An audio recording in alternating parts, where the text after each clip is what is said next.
আছেন দূরে দূরে দেখা যাচ্ছে, সবাই চেয়ারে বসে যান। অফিসে যারা আছেন তাদেরকেও বলবো সামনে চলে আসেন, গুরুত্বপূর্ণ কথা, বারবার এটা হবে না। এই মাটিতে और हमारे जितना बिहार के, झारखंड के ड्राइवर हैं, जहां उड़ीसा के, आसाम के जितने भाई सुन रहे हैं, ट्रक में बैठे हुए, गाड़ी में बैठे हुए, आप उधर के यहाँ आ जाइए, क्योंकि आपका लड़ाई पूरे भारत में एआरडीएम लड़ रहा है। और आप ही अगर मौजूद नहीं रहेंगे तो फिर आपका लड़ाई कौन लड़ेगा? जब आपका प्रॉब्लम पुलिस से होगा तो एआरडीएम को आवाज दीजिएगा, एआरडीएम भारत के किसी कोने में आपके लिए लड़ाई लड़ने के लिए खड़ा हो जाएगा। तो जितने हमारे गाड़ी में बैठे हैं हमेशा तो कमाइएगा 12 मास, मगर एक दिन अपने अधिकार के लिए बैठिएगा तो देखिएगा जरूरत पड़ेगा एआरडीएम का। आप जैसे जानते हैं असम में 2 बिहार के ड्राइवर को इतना मारा है कि जान से मारने की साजिश की है। उसके लिए अगर कोई आवाज उठाया है तो उसका नाम एआरडीएम है, उसका नाम फैसल खान है। आप वीडियो के माध्यम से देख सकते हैं किस तरह से मारा गया, काट दिया गया है।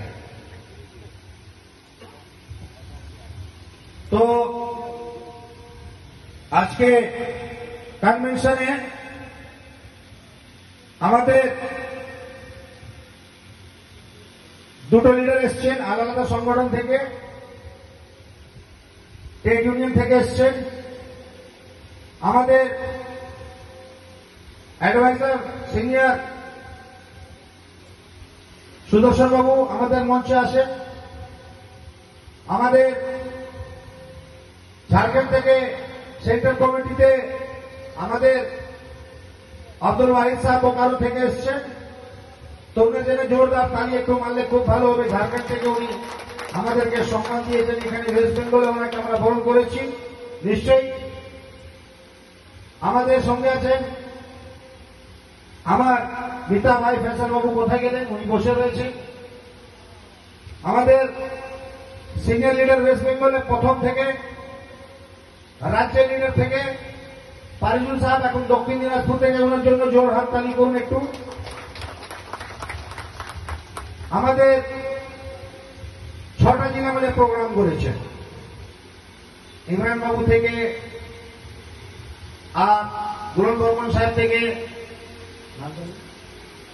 আতাউর ভাই থেকে, রশিদুল ভাই থেকে, অনেক লিডার আছেন। আমাদের মুর্শিদাবাদ থেকে আর আলিসুরদা এসছেন, সজল বাবু এসছেন। সবাই আমাদের এইখানে, সবাইকে তো নাম নেওয়ার একটা কঠিন হবে, তো আমি বলবো আমরা আজকে যে প্রথমবার যে আমি আসলাম আপনাদের মাটিতে জলপাইগুড়ি, কেন আসলাম? আপনারা কি ভাড়া টাকা ফাঁকা দিয়েছেন আমাকে আনতে জন্য নাকি? একটা বলুন তো, কেউ দিয়েছে টাকা পয়সা নাকি আমাকে? কেন টাকা দেননি? আপনারা তো টাকা কামাচ্ছেন, কেন দেননি? কেন দেননি কি আমি চাইনি আপনার কাছে? চাইছি নাকি? চাইছি না, চাইব না। কেন? সুভাষচন্দ্র বোস যখন লড়েছিলেন তখন বলেছিলেন तुम मुझे खून दो मैं तुम्हें आजादी दूंगा, বলেছিলেন কিনা? আমি খুন চাইব না, আমি শুধু বলবো সাথ দেবেন। সাথ দেবেন কিনা? হাত তুলুন তো, কত লোক সাথ দেবেন? দেখুন সব সাথ দেবেন। কেন সাথ দেবেন? কার জন্য সাথ দেবেন? লড়াই কার বিরুদ্ধে? লড়াই যারা আমাদেরকে অধিকার দিচ্ছে না। আমি কারো পার্টির পক্ষে নেই, আমি কেউ পার্টি বিরুদ্ধে নেই, কিন্তু যেখানে আমাদের অধিকার আছে সেই জায়গায় যদি অধিকার না পাই আমরা লড়াই করবো কি করবো না? লড়াই করবো, আমরা সব জায়গায় লড়াই করব। ভারতবর্ষে এআরডিএম 9 তারিখে যেরকম ভারতবর্ষের প্রত্যেক জায়গায়, কুচবিহার থেকে মুর্শিদাবাদ অব্দি, ঝাড়খণ্ড থেকে আসাম অব্দি, ইউপি থেকে বিহার অব্দি, ভারতবর্ষের প্রত্যেক জায়গায় স্ট্রাইক করেছিল। সেই স্ট্রাইক কিষাণ ইউনিয়ন থেকে, মজদুর ইউনিয়ন থেকে, ট্রেড ইউনিয়ন থেকে আমরা ভারতবর্ষের ড্রাইভার এআরডিএম সমর্থন করেছিলাম। কেন কি আমাদের মজদুর ভাই, আমরা তো মজদুর, আমাদের ড্রাইভার ভাই কে? মালিক নেই, আমরাও মজদুর। অনেক লোক বলে ড্রাইভারকে মজদুর বলছেন, তাহলে মোদী সাহেবকে বলুন না। আমরা সেই জন্য তো লড়াই করছি কি আমাদের ড্রাইভার আলাপ কেন দিচ্ছেন না, সেটা তো বারবার চিৎকার করে বলছি কি যদি ড্রাইভার আলাপ দেবেন, আমাদের যেরকম ড্রাইভার সাহায্য সেরকম ড্রাইভার সাহেব বলে স্টার্ট করতে, কিন্তু আপনি চাইছেন না। আপনি তো চাইছেন ড্রাইভার না বলুক, ড্রাইভারকে গাল দিক, ড্রাইভার থেকে টাকা নিয়ে উদ্ধার করুন, ড্রাইভারকে নোংরা ভাষা গাল দিন। এটাই তো আমাদের সম্মান দিচ্ছে, এটা তো সম্মান। আমরা যখন দেশ ওর্দি পরে যাচ্ছি তখন বলা হচ্ছে এ ভাই ওর্দি কেন পরেছ, কিন্তু বড় বড় কোম্পানি, বড় বড় নেতা, বড় বড় মালিক তারা জানেই না কিছু। কিন্তু এই যে ওর্দি আছে না, সুভাষচন্দ্র বোস উনি একটা ড্রেস কোড করেছিলেন, আর উনার ড্রাইভারও ওর্দি পরেছিল, জানেন কি জানেন না?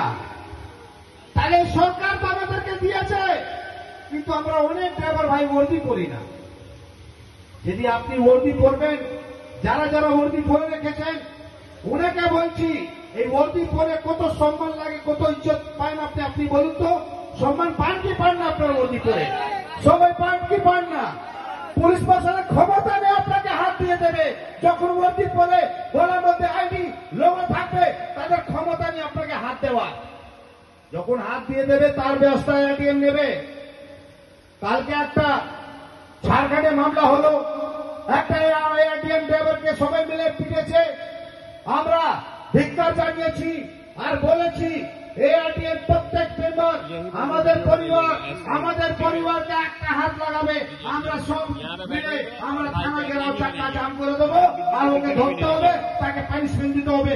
সব মিলে ধরেছে, তাকে জাম করে দিয়েছে ঝাড়খণ্ড। তখন আমরা বুঝে গেছি এটিএম সংকল্প যেটা নিয়েছে সেটা কাজে লেগেছে।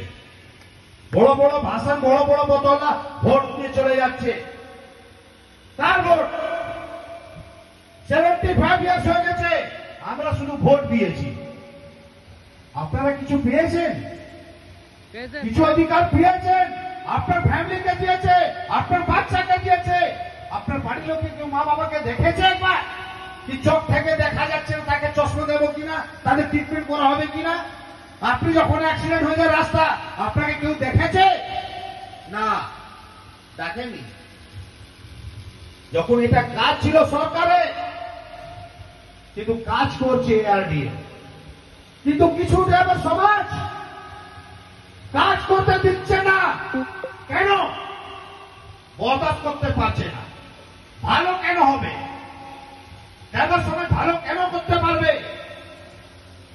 ভালো চায় না এরা। এরা চায় ড্রাইভার সমাজ যেই রকম নোংরার মধ্যে ছিল সেই রকম থাকুক, দরকার নেই ভালো করার।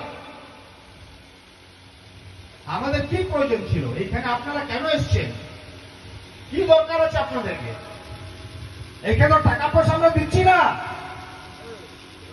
কালকে আমাদের মুখ্যমন্ত্রী মমতা ব্যানার্জি শহীদ দিবস পালন করবেন 21 জুলাই, খুব ভালো কথা। তখন শহীদ দিবস হয়েছিল আপনি জানেন? ওই শহীদ দিবসে কারা মরেছিল জানেন? আমাদের কর্মী, কংগ্রেসী কর্মীরা মরেছিল। আজকে টিএমসি মমতা ব্যানার্জি মুখ্যমন্ত্রী, উনাকে শ্রদ্ধা করি একটা মহিলা হিসাবে। সবাই করেন কি করেন না? একটা মহিলা হিসাবে মুখ্যমন্ত্রী শ্রদ্ধা করব। কিন্তু আমাদের নেত্রী মুখ্যমন্ত্রী মমতা ব্যানার্জি যখন আমরা অধিকার নিয়ে বলবো, তাহলে বলবে বাগি হয়ে গেছে, অন্য পার্টি দালাল হয়ে গেছে। কেন অধিকার নিয়ে বলবো না? কি বলবো না এটা বলুন। আমাদের অধিকার নিয়ে বলা যাবে কি বলা যাবে না? এটা তো মমতা ব্যানার্জি, মোদী সাহেব নেই, এটা তো আমাদের সংবিধান দিয়েছে, বাবা ভীমরাও আম্বেদকর দিয়েছে। নিজের অধিকার নিজে নিতে হবে, কেউ আপনার বাড়ি পৌঁছে দেবে না। তাহলে আজকে আমরা ড্রাইভার সমাজ ঠিক নেই। আমি অন্য লোককে বলবো না, সরকারকে দোষী বলবো না, প্রশাসনকে দোষী বলবো না। আমরা যখন ঠিক হয়ে